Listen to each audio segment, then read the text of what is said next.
আজ আমি আলু সিদ্ধ করে ভেঙে রুই মাছ দিয়ে রান্না করব। খুবই টেস্ট হয় এভাবে রান্না করলে।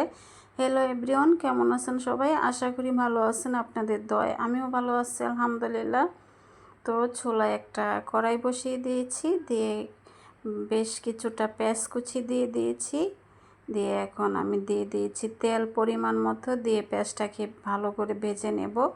আমি একটু নেড়ে ছেড়ে পেঁয়াজটাকে ঢাকনা দিয়ে ঢেকে ভেজে নেব, এতে করে তাড়াতাড়ি করে ভাজা হয়ে যাবে। তো এই পর্যন্ত আপনারা যারা ভিডিওটা দেখতেছেন প্লিজ একটা লাইক দিয়ে ভিডিওটা ফুল কন্টিনিউ করার অনুরোধ রইল। তো দেখুন পেঁয়াজটা ভাজা হয়ে গেছে, আমি ঢাকনাটা উঠিয়ে নিয়েছি। এখন মশলাটা দিয়ে দেব।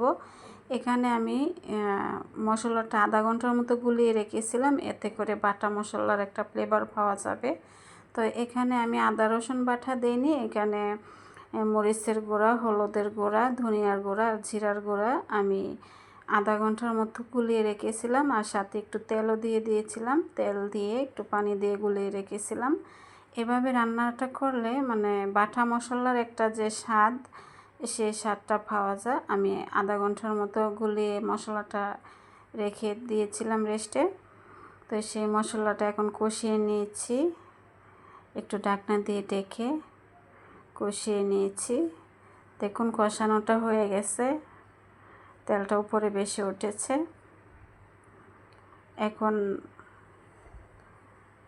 এখন আমি মাছগুলা দিয়ে দেব। এখানে বড় রুই মাছ আমি টুকরো টুকরো করে ছোট ছোট টুকরো করে কেটে নিয়েছি, আর আলুগুলো সিদ্ধ করে আমি ভেঙে ভেঙে নিয়েছি। দেখুন আমি এভাবে ভেঙে নিয়েছি, আর সাথে বড় একটার অর্ধেক টমেটো আমি ছোট ছোট টুকরো করে কেটে নিয়েছি। তো মাছটা আগে দিয়ে দিয়েছি, দিয়ে আমি একটু নেড়ে ছেড়ে দিচ্ছি। আর এটা বড় রুই মাছের টুকরো,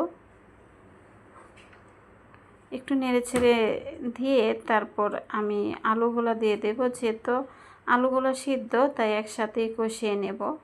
তো আমি আলুগুলোকে সিদ্ধ করে ভেঙে নিয়েছিলাম, আলুর সাথে আমি অর্ধেকটা টমেটো দিয়ে দিয়েছি, দিয়ে একসাথে কষিয়ে নেব।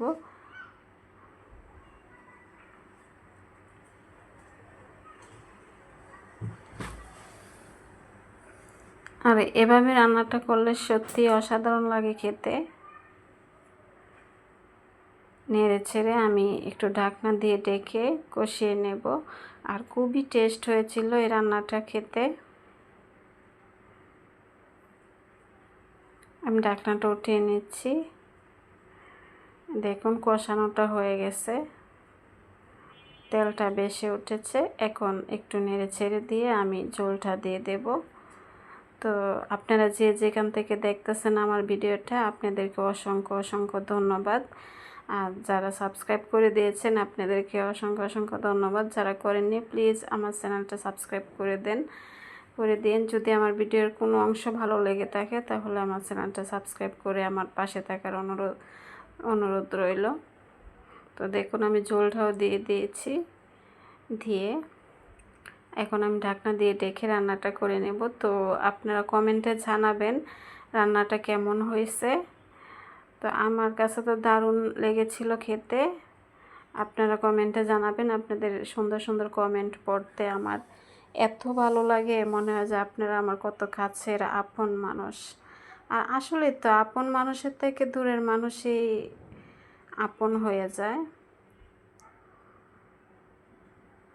আমি এখন ঢাকনাটা উঠিয়ে একটু নেড়ে ছেড়ে দিয়ে কাঁচামরিচ ফালি দিয়ে দিয়েছি, 6-7টার মতো কাঁচামরিচ ফালি করা দিয়ে দিয়েছি, দিয়ে একটু নেড়ে ছেড়ে দিয়ে আবারও ঢাকনা দিয়ে ডেকে রান্নাটা করে নেব।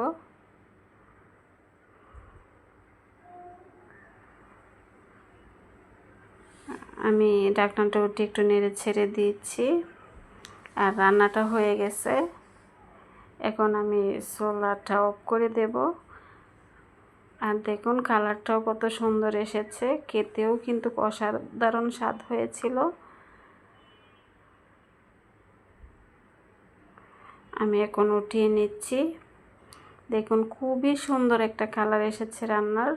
আর মাছটা ভাজিনি, এভাবে কাঁচা মাছও কিন্তু অনেক মজা হয় রান্না করতে পারলে।